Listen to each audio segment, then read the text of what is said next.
सत Sri Akal ji, very good morning. Contract act के regarding जो लास्ट चैप्टर है वो हमारा एजेंट का है। एजेंसी के रिगार्डिंग हम लोग ऑलरेडी एक लेक्चर जो है वो अपलोड कर चुके हैं। This is the second lecture on the agency. इस टॉपिक आज जो लेक्चर उसमें हम डिस्कस करेंगे द टाइप्स ऑफ एजेंट, कितने टाइप्स के एजेंट्स जो है वो हैं, और then we have duties of an agent. Agent की ड्यूटी क्या है, rights of the agent, and at the end जो हम डिस्कस करेंगे वो है कि when an agent is personally liable. जो एजेंट है उसकी पर्सनल लायबिलिटी कब राइज होती है वो हम लोग आज डिस्कस करेंगे।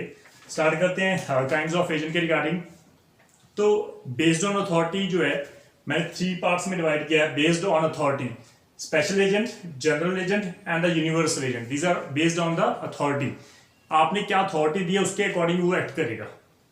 तो जो स्पेशल एजेंट है दैट मीन्स स्पेशल, कि वो पर्टिकुलर ट्रांजेक्शन के लिए हमने दिए हैं। तो ये इंपॉर्टेंट है, appointed to perform a particular transaction.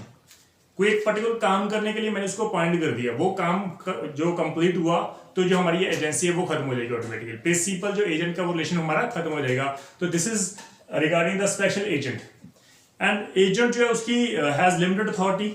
जो हमने उसको पावर दी उसी पावर के अंदर वो रहकर वो काम करेगा और उस पर्टिकुलर टास्क को कंप्लीट करेगा। And the most important thing that agent cannot bind principal for acts other than for which he is employed।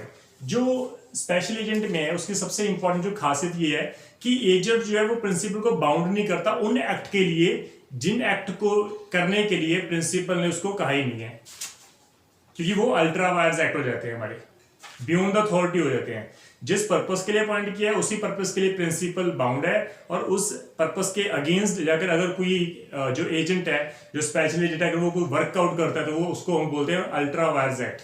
और अल्ट्रा वायर्स एक्ट के रिगार्डिंग कभी भी एजेंट जो है वो प्रिंसिपल को बाउंड नहीं कर सकता। Then second one, general agent. हम जनरल एजेंट की बात कर रहे हैं तो इसमें इंपॉर्टेंट क्या है कि जनरल एजेंट के रिगार्डिंग वो सारे काम कर सकता है, लेकिन जो पर्टिकुलर ट्रेड के रिगार्डिंग है, पर्टिकुलर बिजनेस के रिगार्डिंग है और एम्प्लॉयमेंट के रिगार्डिंग है, मैंने उसको अपने काम के लिए लगा लिया कि ये मेरा बिजनेस है, इसको रन करो, इसकी गुड्स जो है वो सेल करो। तो दैट मींस वो सिर्फ उस पर्टिकुलर बिजनेस के रिगार्डिंग है। स्पेशल एजेंट क्या है, वो सिर्फ एक टास्क है, लेकिन यहां पर एक ट्रेड को हैंडल करने के लिए, एक बिजनेस को हैंडल करनी है, ठीक है, उसको मैंने पर्टिकुलरली वो ट्रेड, वो बिजनेस दे दिया कि इस ट्रेड और बिजनेस को आप जो है वो मेरे एजेंट बन के वो काम करो।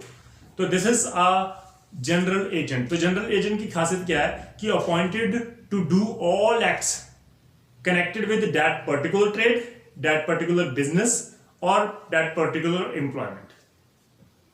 वो सारे काम करेगा। एक टास्क नहीं है यहां पर, टास्क सिर्फ स्पेशल एजेंट के रिगार्डिंग है।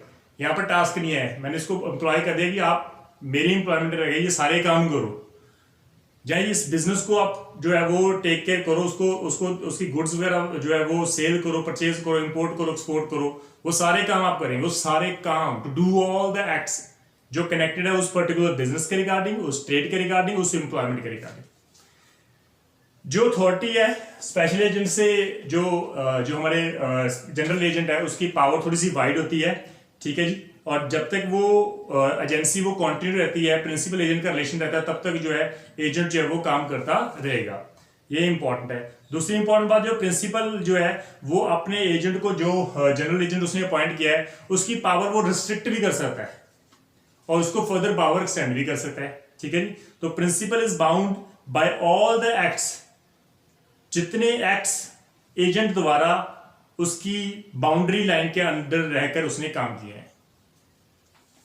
जो पावर दी गई है एजेंट को, अगर उस पावर के अंदर रहकर एजेंट ने जितने एक्ट्स किए हैं उन सभी एक्ट्स के लिए प्रिंसिपल बाउंड हो जाएगा। लेकिन जो एक्ट्स अल्ट्रा वायर्स हैं, बियॉन्ड द पावर है, तो डेफिनेटली उसके लिए प्रिंसिपल लायबल नहीं होगा।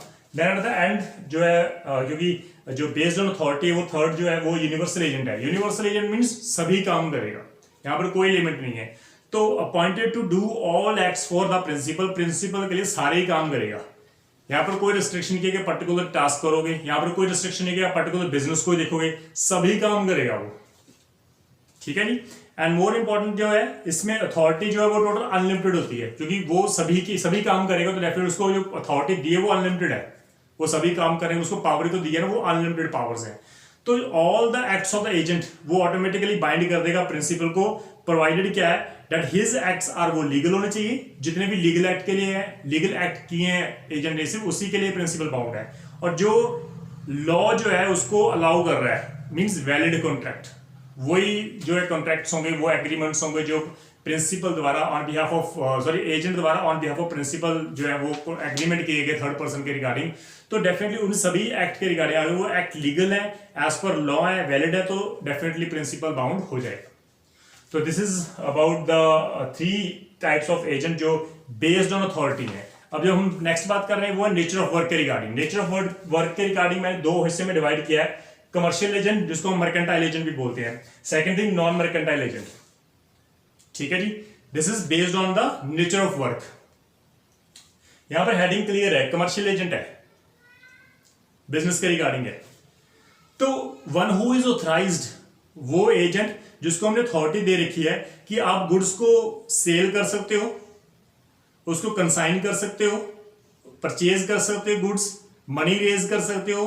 ठीक है जी, तो डेफिनेटली वो हमारे कौन से एजेंट्स हो जाएंगे, कमर्शियल एजेंट है, वो हमारे कमर्शियल बिजनेस के रिगार्डिंग है, बिजनेस को डील कर रहे हैं, तो डेफिनेटली वो हमारे सारे कमर्शियल एजेंट्स होते हैं। ठीक है, एंड मोस्ट इंपॉर्टेंट थिंग इसमें बैंकर भी आ जाएगा, ऑक्शनर आ जाएगा, कमिश्नर एजेंट आ जाएगा, जो हमारे एजेंट्स होते हैं, राइट, प्रॉपर्टी डीलर्स होते हैं, वो भी हमारे इसी में काम सारे इसी में आए थे, हम उसको पे कर रहे हैं, कमीशन पे कर रहे हैं। तो these are the commercial mercantile agent. Then that another thing is non mercantile agent. Non mercantile agent जो है बेसिकली ये बिजनेस में डील नहीं करते, they never deal with the sale and purchase of goods but act in their respective professional capacity and render their service to the principal। वो अपने professional जो है उसके वो सर्विस, जो प्रोफेशनल सर्विस वो प्रिंसिपल को देते हैं। वो कोई गुड्स परचेज नहीं करते, कोई बिजनेस के रिगार्डिंग डील नहीं करते, लेकिन क्योंकि वो प्रोफेशनल होते हैं इसलिए वो अपनी सर्विस जो है वो प्रिंसिपल को देते हैं। लाइक सपोज सॉलिसिटर हो गया, वी पर्संस हम लोग ओपिनियन देते हैं। ठीक है जी, तो जितने भी हमारे लीगल रिप्रेजेंटेटिव जो लीगल रिप्रेजेंटेटिव की बात कर रहा हूँ, जो हमारे जितने हमारे सॉलिसिटर्स हैं, जब बिजनेस में लॉयर्स जो हायर करे हुए हैं, वो एजेंट्स होते हैं, वो basically are non mercantile agents होते हैं हमारे। ठीक है, कोई अटर्नी हो गया, इंश्योरेंस एजेंट्स हो गए, वो सारे इसी में फॉल करेंगे। These are the non mercantile agents की कैटेगरी। ठीक है जी, ये basically they never deal with the business, they basically give their service to the principal, जो क्योंकि वो प्रोफेशनल होते हैं। We are professional, we are solicitors, तो हम लोग अपनी सर्विसेज दे रहे हैं, वी आर द एजेंट, हम किसी के एजेंट्स हो सकते हैं, तो डेफिनेटली वो हमारे मर्केंटाइल एजेंट्स के रिगार्डिंग हम लोग फॉलो कर देते हैं। लेकिन अगर बात करें ड्यूटीज ऑफ एन एजेंट, तो ड्यूटीज की मैं बात कर रहा हूँ, तो ड्यूटीज काफी वाइड कैटेगरी में हम लोग डिफाइन कर सकते हैं, क्योंकि एजेंट का रोल जो है काफी बड़ा होता है। अगर हम प्रिंसिपल के बिहाफ से अगर बात करें, तो सबसे इंपॉर्टेंट बात जो है कि जो सबसे पहला जो ड्यूटी है वो क्या है, जो एजेंट है वो प्रिंसिपल की जो डायरेक्शंस हैं उसी डायरेक्शन के अंडर वो काम करेगा। They never violate the directions given by the principal.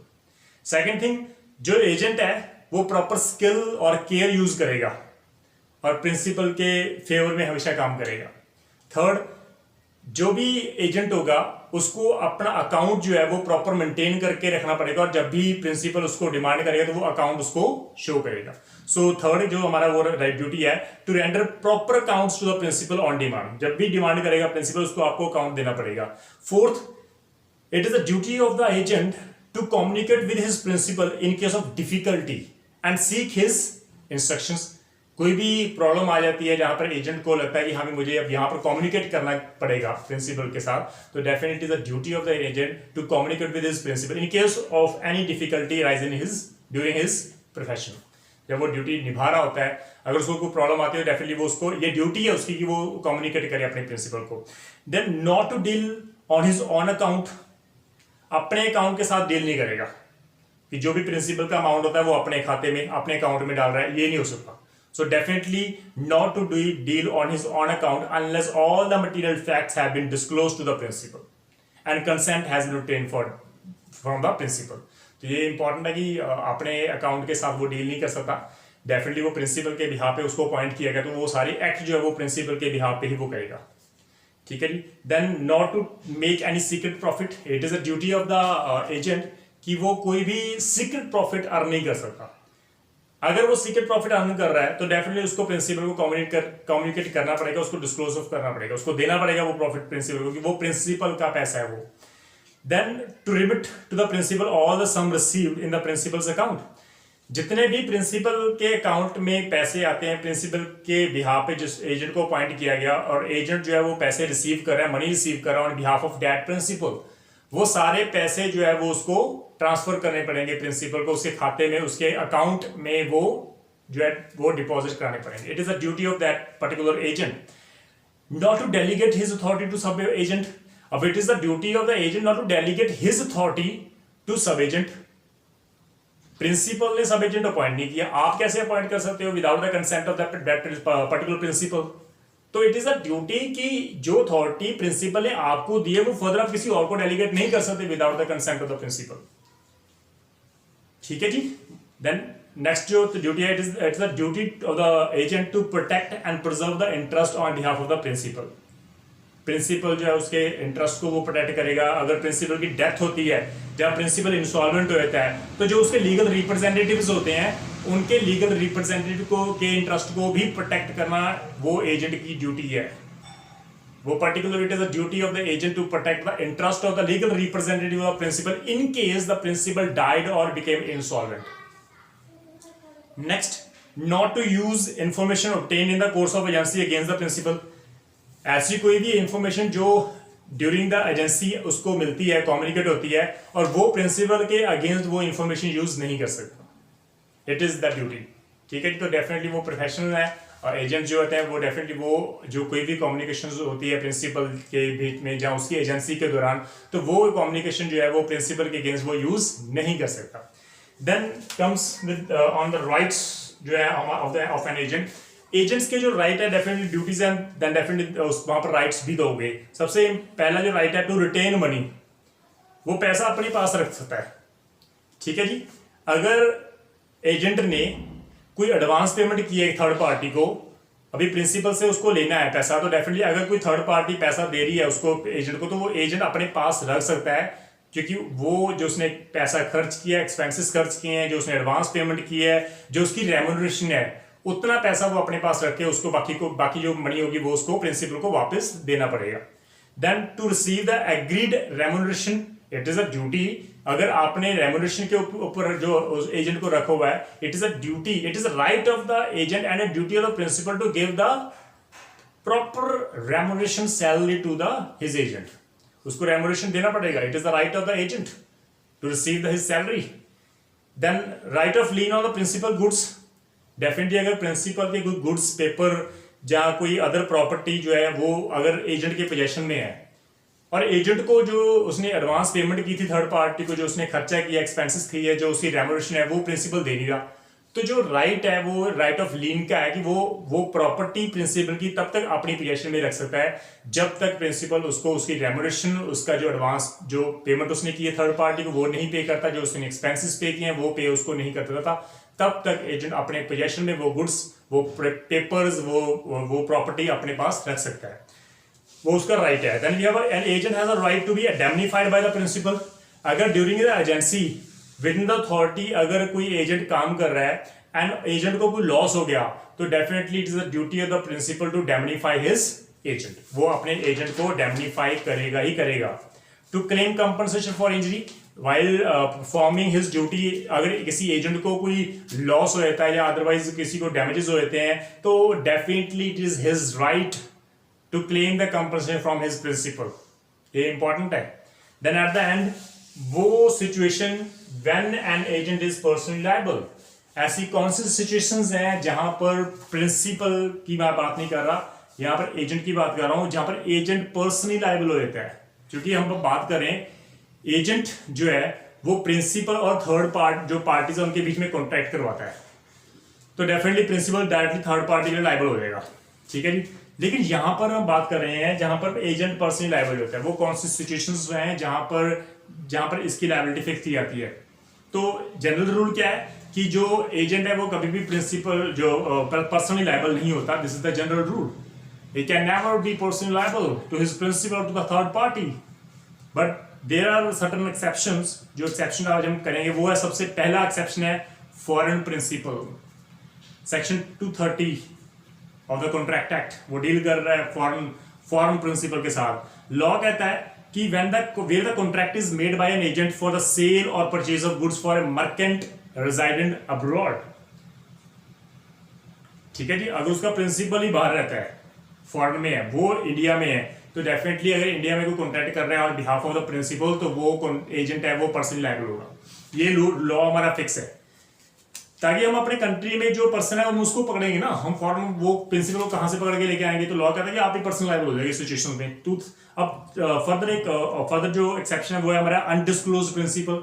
जब हमारा प्रिंसिपल हमारा एजेंट जो है, जब वो कॉन्टैक्ट कर रहा है थर्ड पार्टी के साथ on behalf of the principal, अगर वो प्रिंसिपल का नाम ही डिस्क्लोज ऑफ नहीं करता, तो डेफिनेटली जो थर्ड पार्टी वो पर्सनल लायबल किसकी होगी, लायबिलिटी एजेंट की होगी, तो एजेंट वहां पर पर्सनल लायबल हो जाएगा। देन फर्दर थर्ड एक्सेप्शन क्या है, principal can not be sued.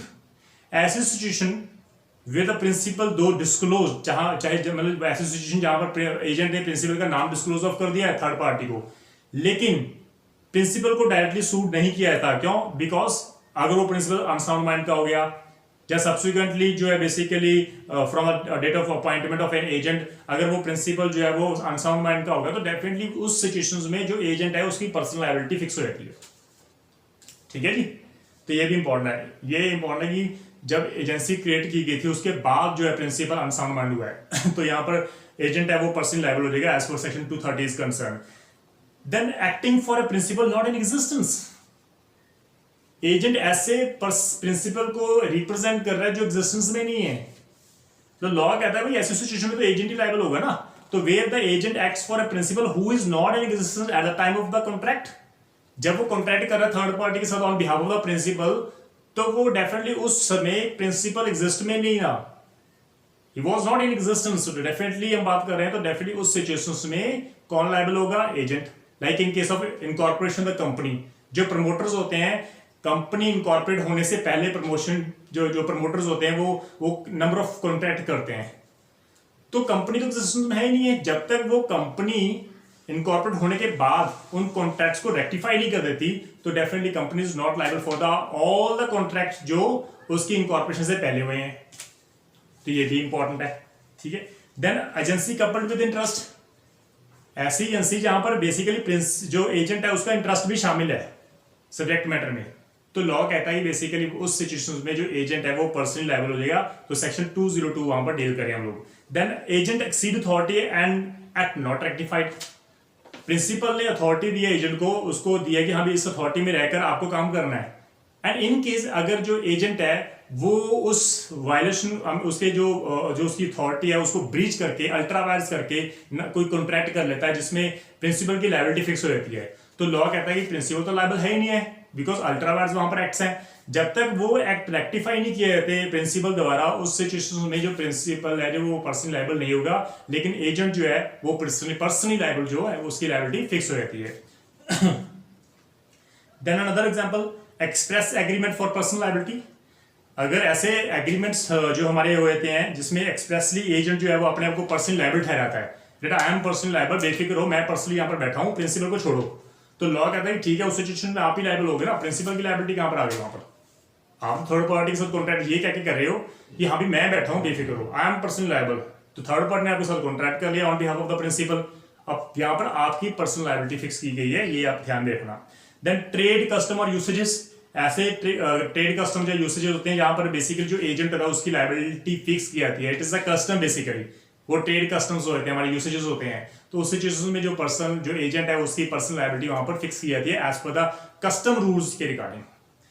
Agent with special interest, ऐसे एजेंट जिसमें उस सब्जेक्ट मैटर में एजेंट का खुद का स्पेशल इंटरेस्ट इन्वॉल्व है, तो लॉ कहता है कि ऐसे सिचुएशंस में जो एजेंट है उसकी लायबिलिटी फिक्स की जाती है अपनी पर्सनल लायबिलिटी, जो वो पर्सनल लायबल होता है। तो ये केस था सुब्रमण्यम वर्सेस नारायण का केस। इस केस में कोर्ट ने हल किया an agent with the special interest और with beneficial interest like auctioneer हो गया, ठीक है, कैन सू और बी सूट पर्सनली, तो उनको सूट और वो पर्सनली सूट फाइल कर सकता है और उस पर सूट फाइल किया भी जा सकता है, तो ये भी इंपॉर्टेंट है, ठीक है जी। तो ये प्लीज इस टॉपिक्स को आप ध्यान में रखना जो हमने डिस्कस किया है, एजेंट की कैटेगरीज को हमने डिस्कस किया है on behalf of authority and जो हमारे नेचर ऑफ वर्क के रिगार्डिंग मैंने उसको कैटेगराइज किया है। जो ड्यूटीज ऑफ एजेंट और राइट्स ऑफ एजेंट्स हमें डिस्क्राइब कर रही हैं, और एजेंट जो है वो कब पर्सनली लायबल होता है, वो हमें लेंथ में एक्सेप्शंस, नंबर ऑफ एक्सेप्शंस की हैं, तो प्लीज़ उसको आप ध्यान में रखना। ठीक है जी, pre point of is important, main point of बहुत रेयर चांस है कि वो जुडिशरी के मेन एग्जाम्स में क्वेश्चन कभी आए भी। ठीक है जी, तो प्लीज़ इसको ध्यान बताएं। इन केस ऑफ एनी डाउट वो आप डिस्कस कर लेना। And thank you so much. सत श्री अकाल।